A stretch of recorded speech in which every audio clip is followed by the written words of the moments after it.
ഡൽഹിയിൽ വായു മലിനീകരണത്തിനെതിരായ പ്രതിഷേധത്തിനിടെ മാവോയിസ്റ്റ് അനുകൂല മുദ്രാവാക്യം വിളിച്ച കേസിൽ മലയാളി ഉൾപ്പെടെ 9 പേർക്ക് ജാമ്യം. പട്യാല ഹൌസ് കോടതിയാണ് ജാമ്യം നൽകിയത്. ഒരാളുടെ ജാമ്യാപേക്ഷ കോടതി തള്ളി. കേസിൽ 23 പേരെയാണ് അറസ്റ്റ് ചെയ്തത്. സജു തോമസ് ഉണ്ട്. സജു, കൂടുതൽ വിശദാംശങ്ങൾ എന്തൊക്കെയാണ്?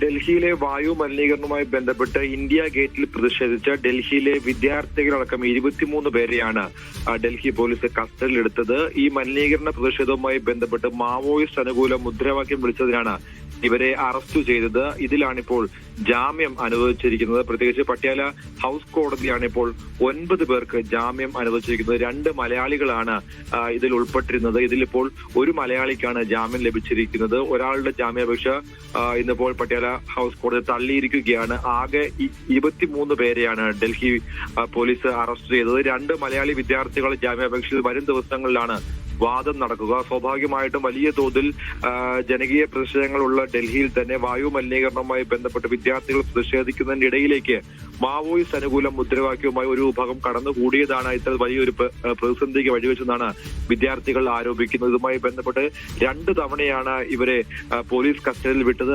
അതിന് പിന്നാലെയാണ് ഇന്നിപ്പോൾ 9 പേർക്ക് ഡൽഹി പട്യാല ഹൌസ് കോർട്ട് ജാമ്യം അനുവദിച്ചിരിക്കുന്നത്.